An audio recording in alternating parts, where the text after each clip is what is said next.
na pole ni pakatakla na kanawa sakay tulo na tikine 5.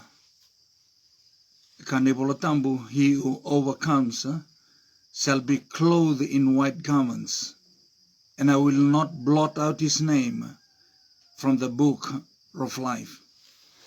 Singa tambu binaka. Ni sayandra ni bula binaka talamay na lubi ni kalo.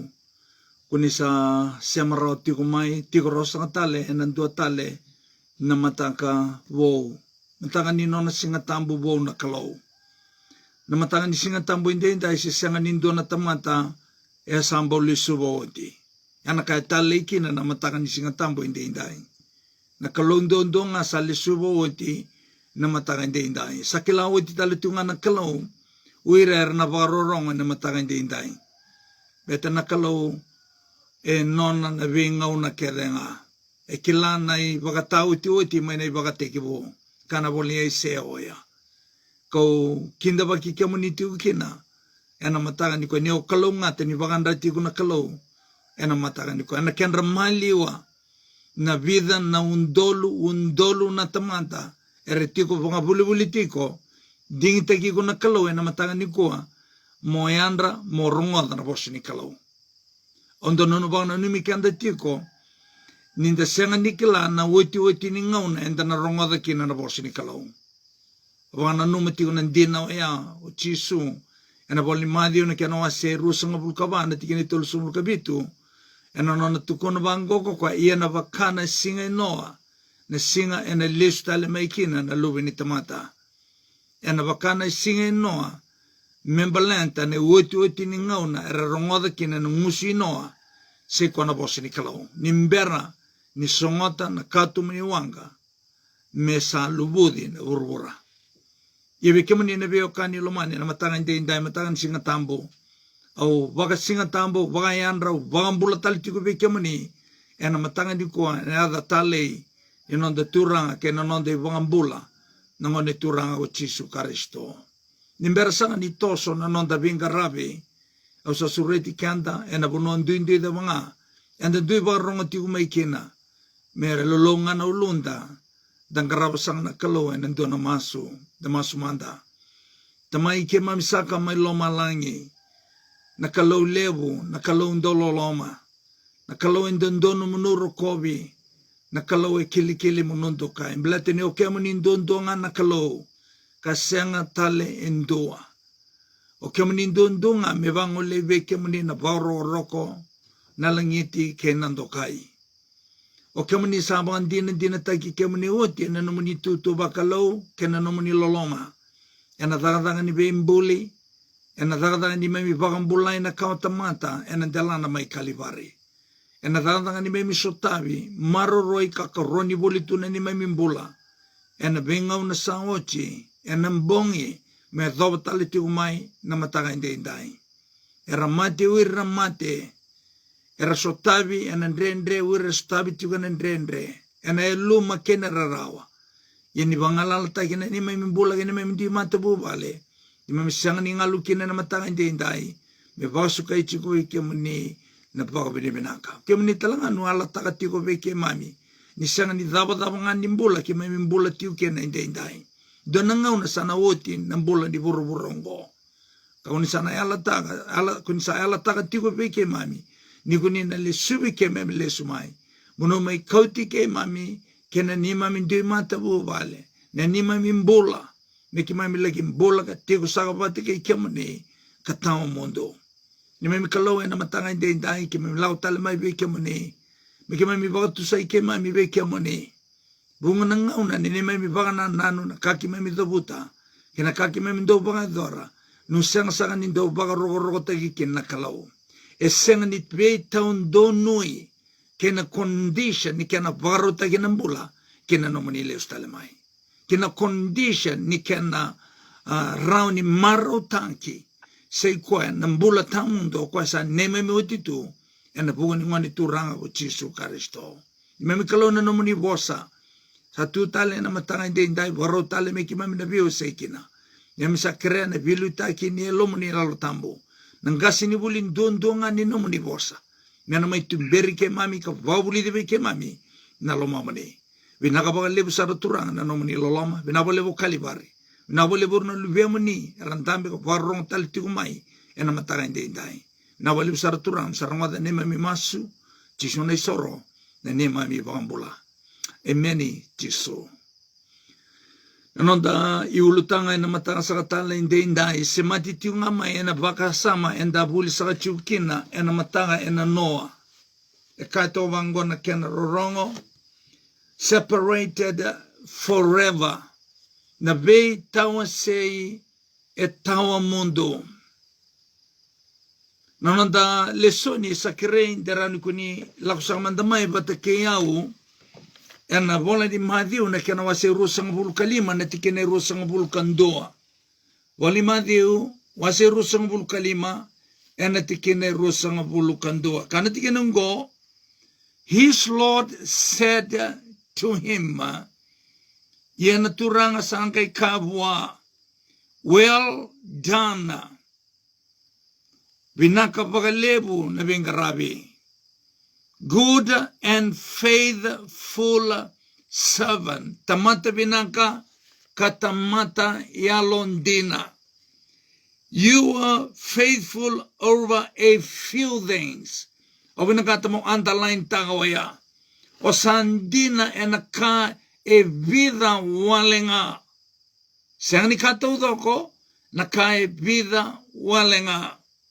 Enter into the joy of your Lord.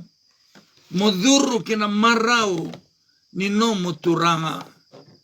Itumini na vewekani lomani, nanonda ulutanga itukuna tiko nanonda ulutanga, separated forever. Na vei tawa sei e tawa mundo.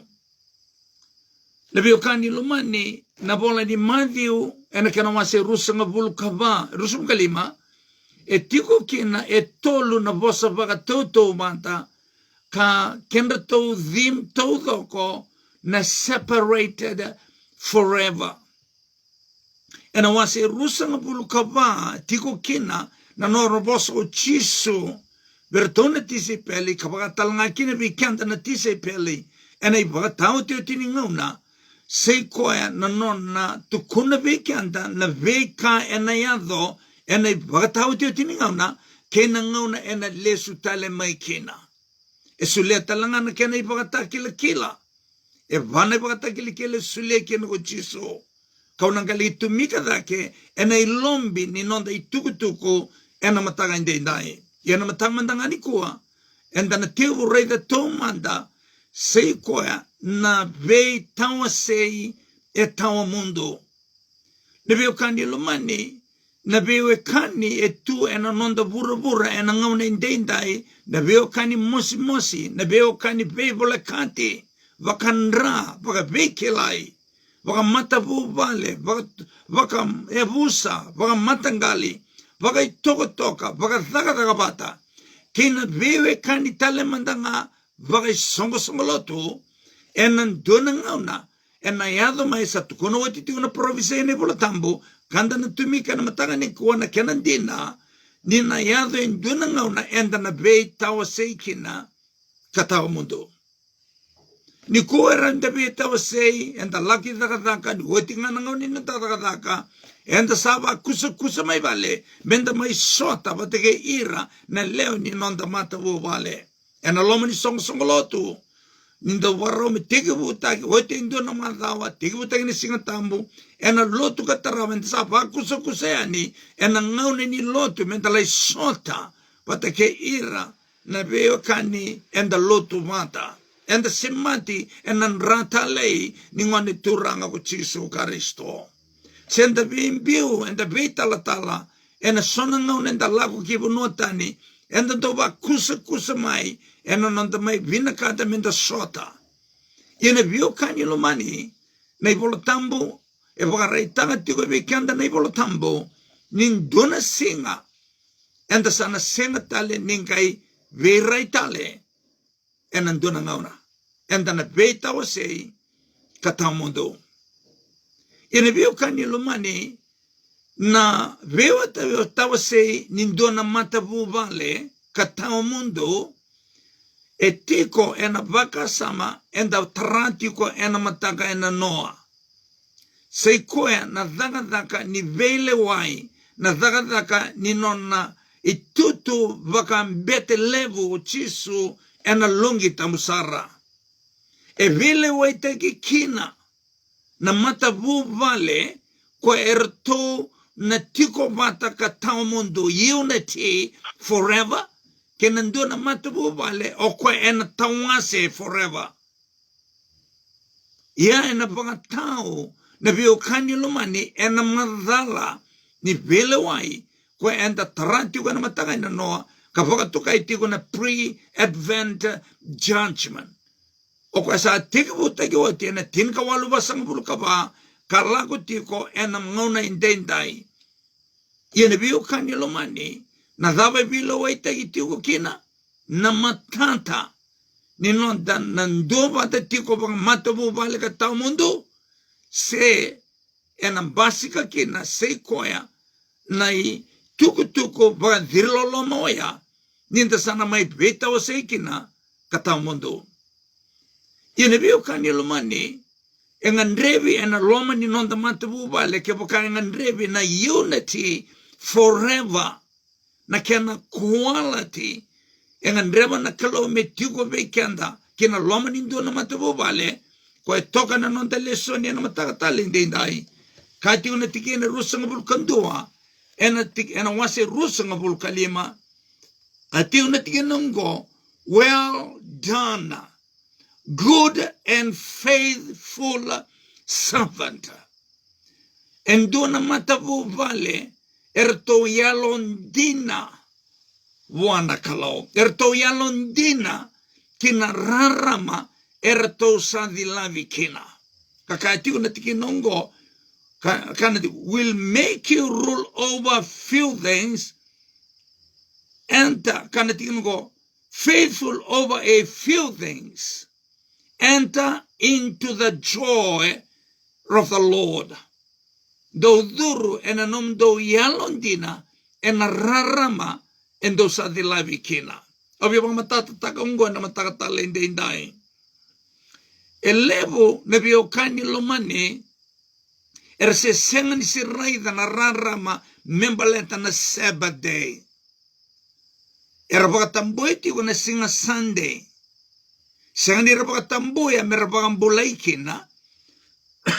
Era pakatamboya ena rarama ersa di levikina. Belate ni atuda kikina ko chiso. Era pakambauta. Ni era pakambulain dundunga. Ena delana may kalivari. Dina nga, nira si sengan si Rayda na rarama ni Sabbath day, na kabito ni singa. Yan na biyo kani lumani, uira era pa kaungo, erna lako bata talanga bata kay kenda, ena singa, ena lesu may kinaguchiso. Uira talangango, kana tau veira, say kwa na itugu-tugu, rongo-rongo binaka, kanonta lesu ni tugan mataka ni koa. You are faithful over a few things. Na few things oya na biyo kanilo mani elevu na kiana lesoni do toka bira ko bang madala taka toka na mataka indai ena rarama enda sadi labi kina enda na kuramboi ninda na lagi chota mai loma langi wate ke ira era bakatambuetiko ena ngauna indai na singa Sunday erongoda uira nga erse senga ni sidilavi ena rarama membalata nandina ni Sabbath day sena ikavani bunau ena ibunau tini. Obina kata motoro baka binaka oya. Ya induna katalekina na velewai kwa ya thatiku buteki rao mai na tini kawalu vasa ngabulu kaba kalagu tiko mai ena ngauna indai. Elebutale na ka erna baga authority ko sona tamata na ngauna indai kana kani kurumbui mona reidi ira ena singoya na rua na surprise ena kona laki baga an experience taka mailo malai nei matai ni surprise sena kindroa ona kindroa mo reidi ira kine sona tamata ko e ono numo iko nirna senga ni tiko kina. Yang beleta sonangauna endo wobonde na nonda rai ena nonda rai boga tamanta kanda na numo kenda na nonda rai me boga tota kene tobo ni nonda rai wata kene tobo ni nona rai na kalo enda bulete tiwa na matanga ni kuwa endo na tobo ni nona rai na kalo na nona boga tulewa na kalo ena lailai ni ka e rai do koe lewo vira nonda ngase ersa tuya ni ene mbulu dinanga e sobe ira se vagangataka tiuna engona vagangataka tiuna tabako ersa din goma ngoni turanga o Jesu Kristo karse senga ni reida na rarama ni chiko mbulumbula ena kena vakuwai na tabako vata kena engona uirungo enda na sota vata keira mailo malangi na fairness ni kalongo yene vioka ni lomani na ririko vekenda enda sa di lavitiko na rarama enda na marautaka na kani joy ena nonda mbula ia menda yalo dina kina berete na sobe kenda kanda na numa nirna tiko maikia karsa anda reiden lebuna rarama enda sa pakatam buena Sabbath enda sa ambita levi na vikai vinakata na kalome ambita levi kakana namateni vatagena tabako yana kani kurumboi ni una lako ika kwa na senga ni reidi ira maikia balata na daba balata ni yali vira na quality ungo ni yalondina wirna yalondina ungo e pakatukana i bole ni pakatakilana kano wasi tolu ni tikina ilima wirna overcomers kana tikinoya he who overcomes shall be clothed in white garments. Uira na ngumatua erna bagai sulu ena sulu bulabula. And I will not blot out his name from the book of life. And if you can lumano vamadalatiko, we kenda na kumukumu kwe enda sa laurei levutiko ninda sa bagatambuitiko na Sabbath day and the sa muretiko na nona ibuna na kalau. Iana vio kanino manikan sa dingom kavua ni nonda sa dingomi Jesu Kristo e sona itobo. Rongada mo debuta tale mandongo. E na toto vata todo ko na nonda nambandua. Iana nonda dingomi Jesu Kristo me nonda ibangabula. Na bonua enda na mainduindui kina e na nambarua. E na itobo ninduna tamata sa dingomi Jesu Kristo oti. Na nonda dingomi Jesu Kristo enda na toto vata kedikina. Levo na reida na loloma ni kalau ena nona reida na be kambula e tubanga bulibuli tikanda through nature. Levo na reida scientific na nonra akila na loloma ni kalau. En on reida na be kambula e tubanga bulibuli tikanda. Era reida kina na loloma ni kalau. Dinanga ni resenga ni si reida seiko na mate ni ngone turanga go Jesu Kristo. Era reida na loloma ni kalau. Uirungo na biukani lumani karasolia na non rambula buana kalau. Uirungo enda na kurumboi menda na reidira nirna tiko maikia. Vekenda enda sama reida na loloma ni kalau. Ideologically, scientifically, e rua na kia na ngau ni sala. Doan da reida through nature, doan da reida na biokani lumani, maina boshi ni kalau. E rua na ngau ni sala, and da reida kwa kina kawakatoka ai, the revelations of God's love. Doan a general revelation, kenika rua na special revelation, and the reida na loloma ni kalau, mana boshi ni kalau, mebaka and the bulitu kina, and the be mataka. Kena dua tale era reida na loloma ni kalau and a general revelation through nature. Uirungo na biokani lomani enda na kurumbui menda na reidira nirna tiko talanga may lomalangi. Ira sulia talanga na nonrambula wana kalau ena rara malaylay ni loloma ni kalau era sa reida. Ina mataan ni kuwa na biokani lomani Obvia baka matata takati ubikian dana matanga ni koa. Ke o reina na loloma ni kalo through general revelation, se special revelation.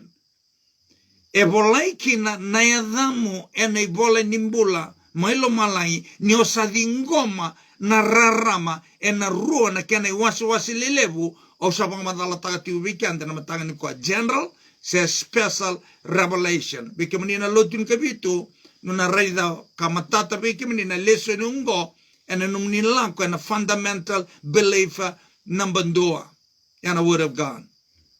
Ina biyo kani lomani na ka evina kanta na kalau na nonda yalon dina.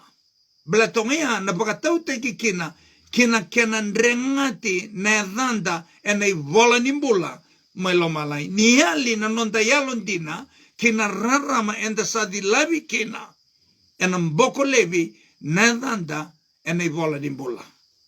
Koea ena ngaunen sa lako kina kilo malangi enda sengani kila uira enda sengani uira enda nama ka menta sota maikia erangai sengani tu maikia. Belati uira ungo era sengani yalon dina mboko levi na dhanda mani ivola nimbula. Kaya nabuna era na sengani kina ni tiko maikia. Ena loma ni nonta matubu vale enda bangingo takitoka kina nonanta rai ena mataka inte indai. Menda ve mosmosuti, menda ve kerkere va matabu vale. Me tiko na koala tioya ni nonta yalondina vuana kalau. Ena rarama enda sadi labi kina. Beto kwengo ena vangatau teki kina na biokani lomani na numundo marau tangka na kaka voto kai tika na nonda ulutanga ena loma ni manda todo ngo ena loma ni bula tolungo se kwa na covenant promises se na eternal inheritance se ena dutale na kene dabuti na fruit of salvation se result of redemption ngo soli todo ni kalau e solia menonda todo yana maro takawalanga o ira na biokani lumani e rayalo dina tiko buana kalo no posongo na faithful na biokani lumani enta sando vitala no takatiku mai e rua na banua e rombasonga kina na posongo faithfulness sei koya na yalon dina nonda dingomi chisi ukaristo ena bambota kena rai na nonda yalon dina na nonda dingomi chisu karisto ena bambota ena nonda talai rau na nonda talai rau na bio kani lumani ena stages na nonda talai rau so e tolu sangabulu so e buon sangabulu so e buon rau and then dui ena bangatao ena ability ni ka etiko bekanti kena nonda vikilai kena kalau o nitaka ni kuni na tumi kapaka pinaka oya. Ke oya lon dina kina. Raida virtu na soli virtu na tanlendi ndue lima, ndue rua, ndue ndua. O lima kwa tukuni kina vikwa se kwa na bosa rongo pinaka oya. O kwa ndua na biokani lomani tukuni vikwa se kwa na bosa vagaloloma oya. Tamata bude sa.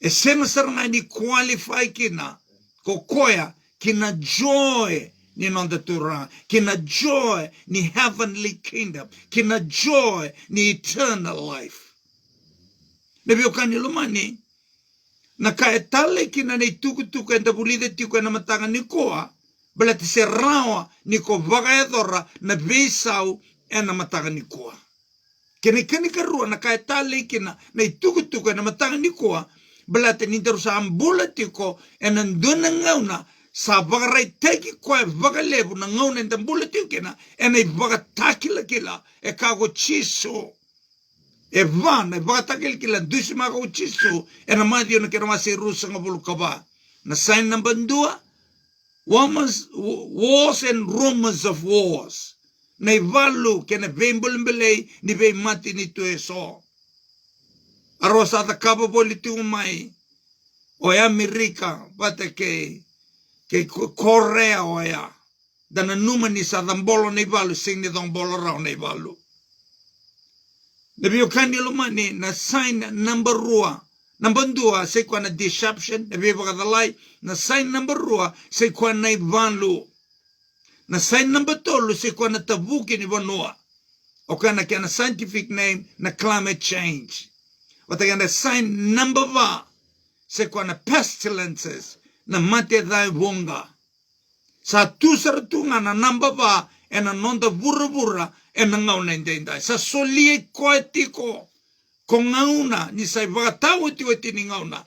E na nonda sa reida sa tu waka pole tikanda e na ngau na indendai se koea na i wakatakilikila ka sa kalonga ni ngauna tiko vikanda ni o chisu.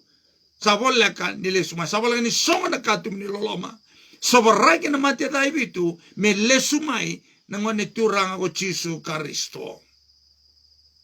E songo tiko na veva nuiso e na nonda biti e na ngau na indai.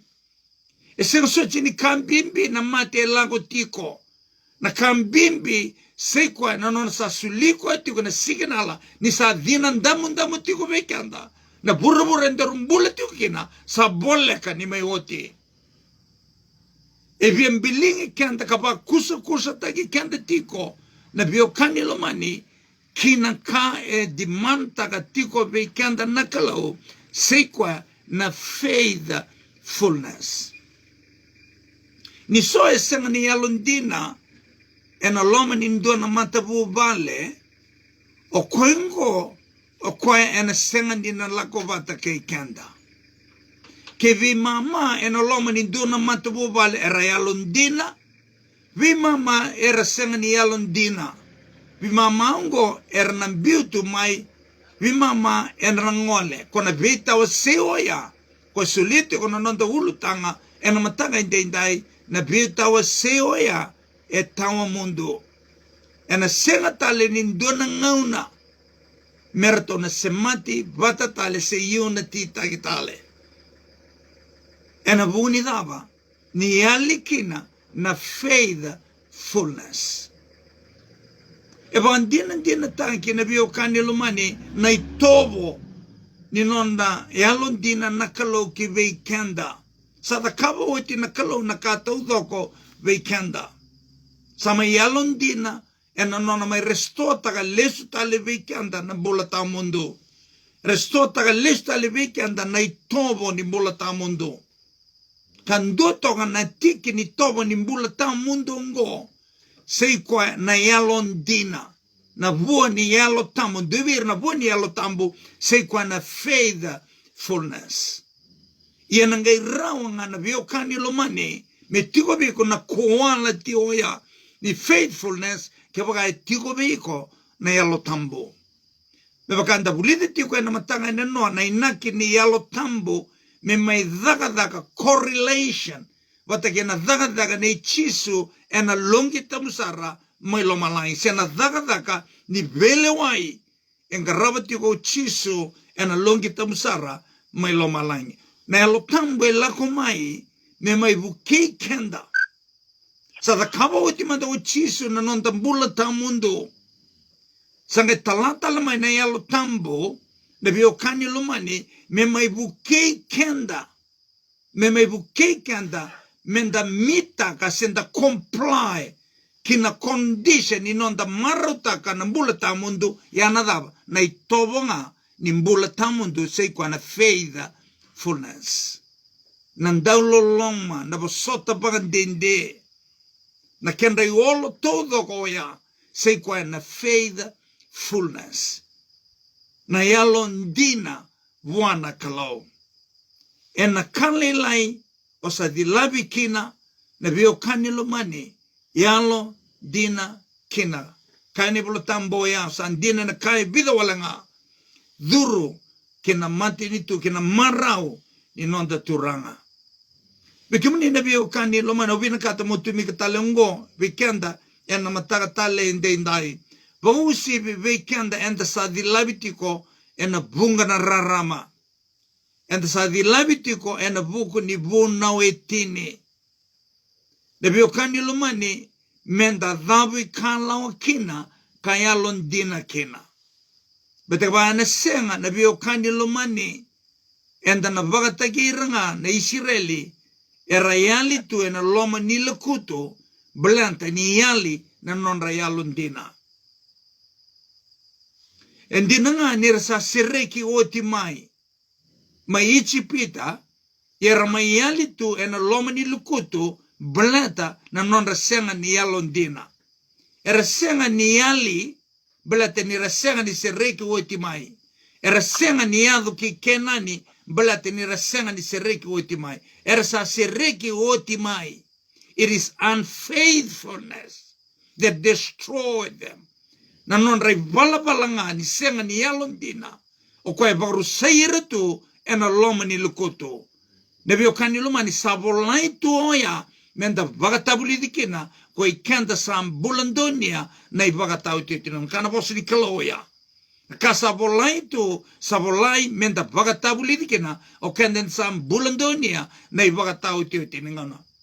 Kakuatale ninda pa kila menda ka o ngori e ka embeleti iranga na chiu ngori na ka embeleti iranga na Israeli ndotani na ka embeleti kenda lebu na bio kandi lumani na kana pagamadala tagitiko na ka embeleta na buno itini membeleta na singa tambo rongoda meu mendreta so mona tikinungo menda na lagitini na nonda baka sama ena mataga talente indai rongoda na singa tambo na ibanga na numi ni nona bembuli na kalau. Ke pakai ibanga na numi ni nona bembuli na kalau. Kene mbali na bio kani lomani uira todo ke mbuli ira na kalau. Yana nona singa. Yana singa ndondonu merabaga dengu kina. Yana singa sabaga takila kila taki ira kina. Baga tambuira kina na kalau. Merabaga dengu kina. Onuta nga ni na tumika baga binaka oya. Na singa ni baga dengo ay baga na numi ni nona bembuli na kalau. Ya sa ni mbuli ira wala nga na Israeli. Mera baga na numa kina na Israeli na singa ni baga dengo. Sa mera baga tambu kina na Israeli na singa ni baga dengo. Senga o kwa ya mbuli kenda kede. Kauira kede rambuli taudoko. Ena linga loloma ni kalau.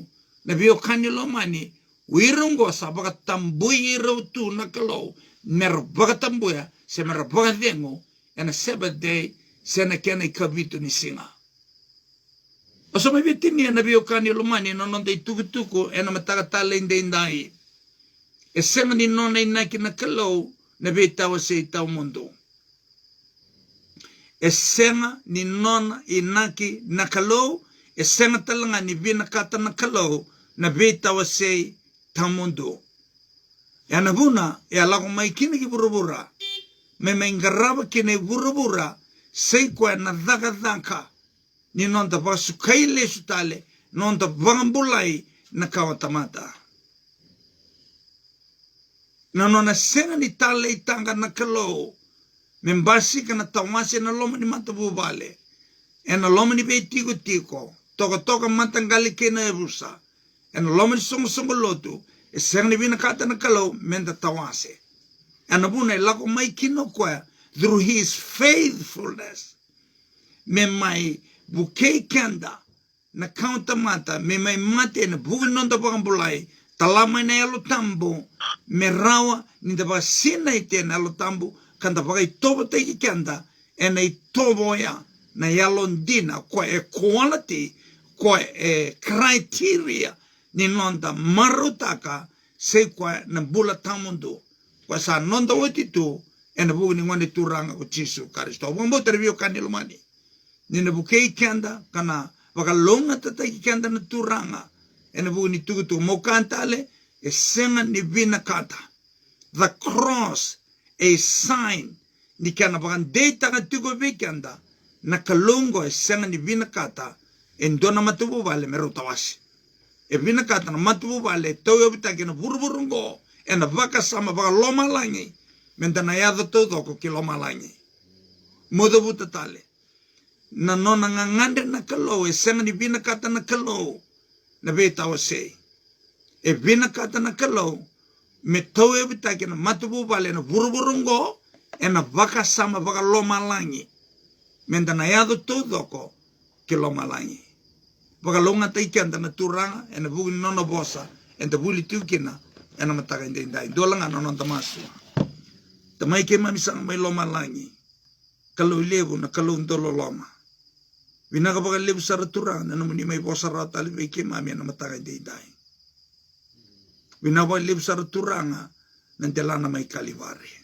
Okoe na ka okoe vagabuna meke mami minema mi lesu talekina nambula tamondo na tawa ve tawa se unity forever na unity forever enomni soli wale nakalo kibe kemame ena gai raunga ni kimame na enjoy tanga va mata vale that unity forever ke waka kimame comply kina kena condition which is faithfulness.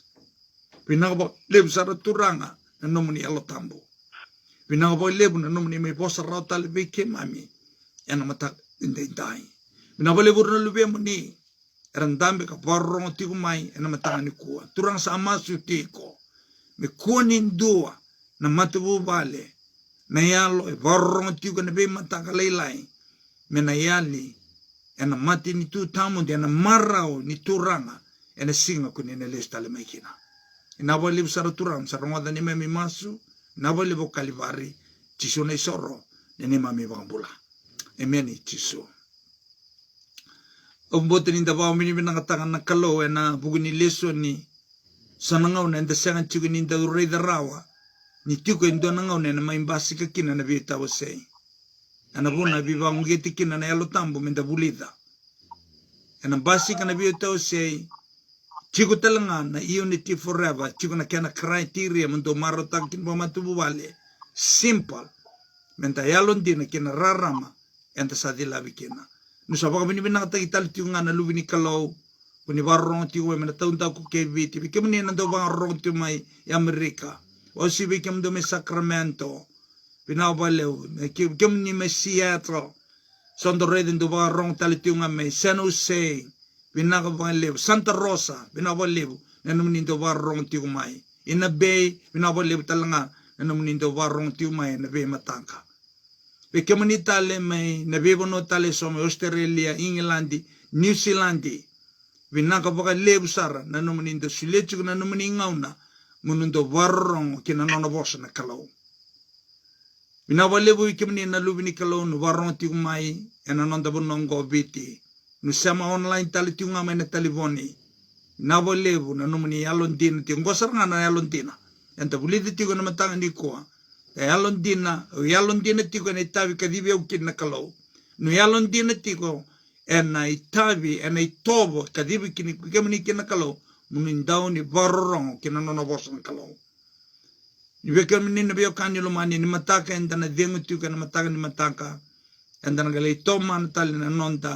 Viwase, ena matanga ni monichi. May doma na singo ya, ngauno ya, ni mode, ni bagadengo, ni kalonga tasachiko.